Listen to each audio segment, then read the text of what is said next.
A lot of people are very stubborn and they're rigid and they don't change. But he's given you an opening, and this is all we needed. Now, there's three main pieces of advice that I would give you regarding this situation. The first thing is that I think from now on, I would make sure that I always filter everything through those lenses.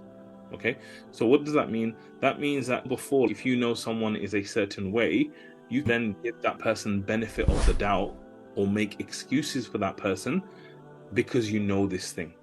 So, for example, next time, let's say he speaks to you in a very rude way, you can actually put the lenses on. Where's my lenses? You can put your lenses on and you can go, I know this guy privately. No one knows this. I know his ADHD side. He's spoken like this to me. It's not rude. It's not arrogant. It's just, I know what he's like. Take this piece of information as my new lens. So now when you see him being awkward with you or this or that, I would just be like, okay, you know what? He's a good guy and I know what he's like, and I'm not going to take this to heart. So what that does is it actually really protects your heart when you're encountering things, and it removes any baggage and dirt and any shaitan kind of things that can come into your head. So that's the first thing. I would use that as my lens.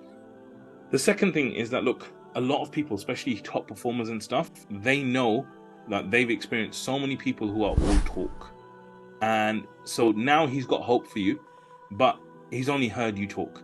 So what happens now, the biggest thing, the second piece of advice is taking massive action and actually walking the talk and showing him now what you were saying and what you meant. So now he's going to test you. Mentally, he's testing you to see if you have integrity. Like all those things you said about him being a mentor and you listening to him and you wanting to help and add more value and do this and do that. He wants to see that from your action now. And so the way to do it is to go that extra mile and give it more than 100%.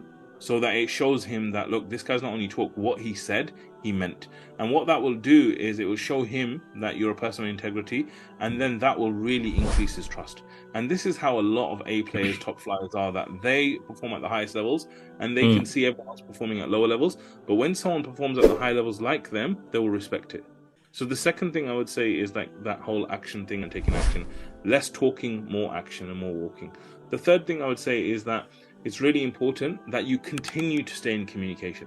So you can see that just by having an effective conversation, it's actually improved the relationship. It might only be 1% or 10% or 5%, whatever it is. But the point is that conversation enabled you to improve your relationship. So I think if you match up that whole lens, that whole action taking, along with continued communication, I think that will really benefit you. Part of this means you can actually say to him, is there any more stuff that I can do? Or if you do something big or something important or something that he asks you to do, you can always say to him that, look, I just want to let you know that you can give me honest feedback. If there's a lot of things that you think I can improve upon, I'm happy to say it, this, that, the other. And then he feels, okay, I can tell this guy, okay, good. Yeah, everything was fine. But that one thing you should do, be like, okay, great. And then you then do a loop.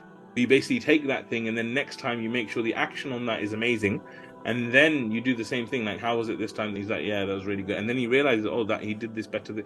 And it just builds that whole rapport even more. So those are the three kind of things that I would advise to continue to do, inshallah.